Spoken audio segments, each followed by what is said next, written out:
All right. So the question, well, it's not really a question. It's just a statement, but it's the topic of conversation reads: tax on unrealized gains for billionaires. All right. Is Yeah. it a thing? What do Yeah. you think?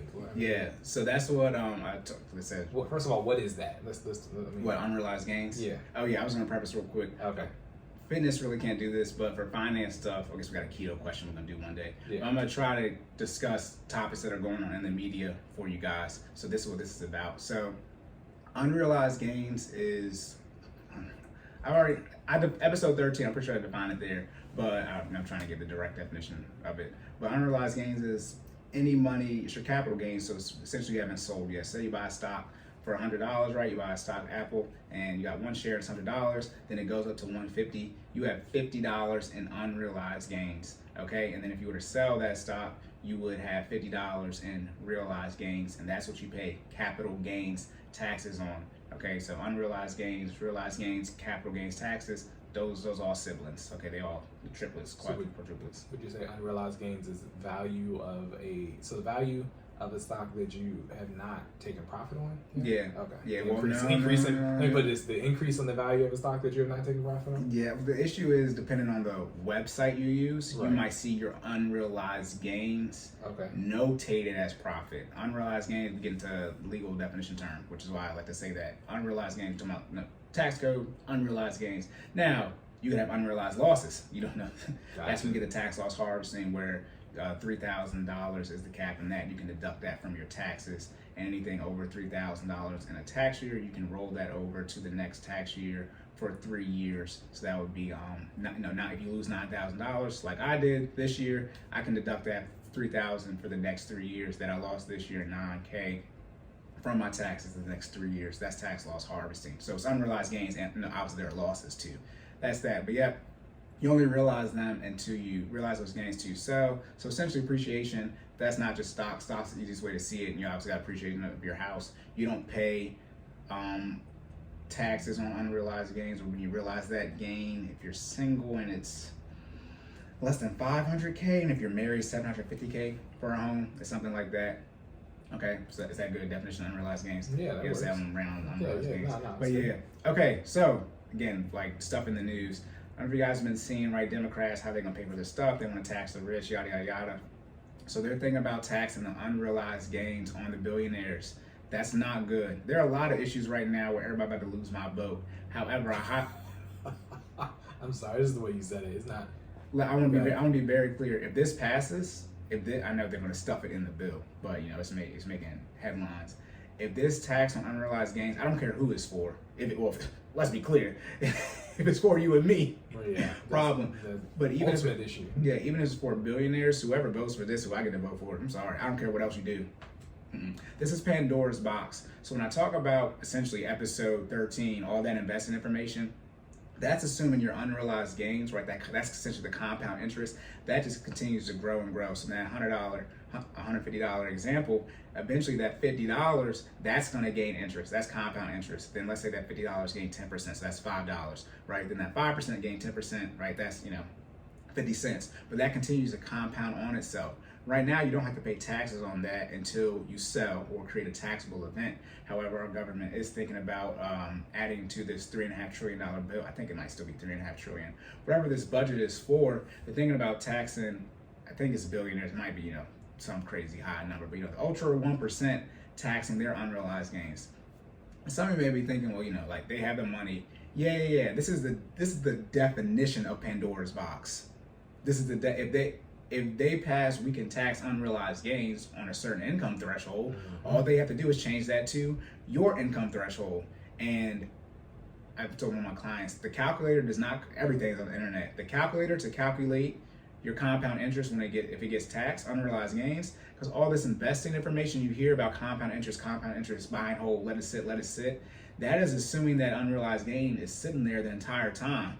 If it gets taxed, I do not want to know, because now let's say it gets taxed at 10%. So say you made $100, right? So now I got to take away 90, right? I mean, they got to take away 10, but now you got 90 left. Right. But then it's like, then how does that calculate into the long-term growth of it for 40 years? I don't know. And then also too, remember unrealized gains, you haven't created a taxable event. That money is still sitting there.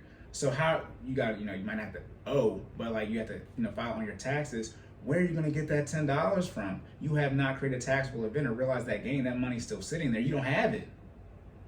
So where are they going to get it from? They have to pull it from somewhere. And then also too, they can't sell the stock and get the money to pay for it because now they're creating a taxable event. Right. So these are one of the things where, we're not going to bring up the conversation we had. But this sort of things where you guys are, as you're making progress on your financial journey, hopefully when you're in, what you internalize, you normalize, hopefully some of the information you're seeing out there, like I said, FOMO, the FUD, fear, uncertainty, and doubt, some of the stuff is being pushed to you. Is like, it's not that big of a deal. I was telling Jordan, do y'all remember how we supposed to run out of money on October 18th? It is November 7th. It will technically be November 15th when this drops. But it's like, do y'all not forget when the United States government, the Treasury, is supposed to be just all out of money? And then if you look at headlines for that, they're like 3 or 4 days before. The wealthiest country to ever exist running out of money. The latest article was 3 days before. It's like, I think this would be headline news. So that's just some of the stuff you have to. Funny how we all still going to work though. Yeah. It's funny how everything's still working. The internet's still. If the internet goes away, that's when y'all know, because y'all be. Never mind. I'm gonna save the crypto talk for later. But I don't know whose internet y'all think we on. Y'all be saying the crypto gonna replace the U.S. If the United States go away, your crypto going too, bro. Who internet you using? It's not Verizon's. Yeah, I'm tracking. I'm like, bro, whose internet do you think this is? If you don't got no access to internet, y'all already tripping when Facebook and Instagram went down. Wild out for a whole day. Let's be clear. A whole day. If your crypto account vanished, you're gonna be a sure panic. So yeah, we have to get to the economics of that. But yeah, these are some of the things you want to pay attention to. Like I said, if this unrealized gain tax gets passed, I do not care what the income threshold is for it.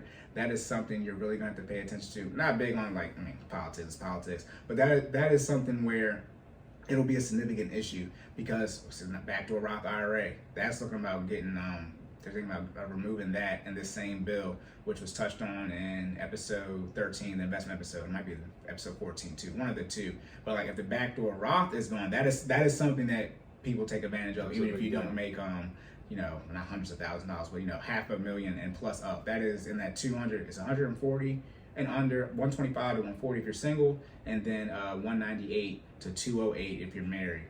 And that's the backdoor Roth situation. When you're above those ranges, you got to start doing a backdoor Roth. If they eliminate the Roth IRA, for those of you in that income threshold, we got to have another conversation about how we have to do your long-term investing strategy. And you're going to be SOL on money, because you got, the Roth IRA is a tax benefit. You don't have to pay the taxes. Mm-hmm. They start adding these things and more. It's like, that's why I said a lot of the stuff that I say is subject to whatever the law is. So episode 13 might be useless in a year if they change too much. So pay attention for that on the tax on unrealized gains. They're supposed to be passing this budget, I would think, 2 months ago. Anyway, it's like it was due September. But that's something to pay attention to. I was like, it's gonna be in a new calendar year. So right. Yeah. Do you have anything on that? No, sir. Okay. Yep. Be aware of that. Hopefully it doesn't hit all of us. If it does, my prices are going up, because I'm going to do a lot of research on how to make sure people have money in retirement, or not even that. I think it'd be personal brokerage account too. It's just bad. I was laughing in my head because he said, "Do I got anything on that? You my plug. How I gonna get what I don't know anything." Some of my meetings with my clients are getting there like, "Bro, look, I don't pass laws. Like, Look, man. I told you this. They told me I'm taking it away. I'll let you know. We'll handle it when we get there." All right, locked and loaded. Fitness question recap. All right. Should you do a cool down exercise?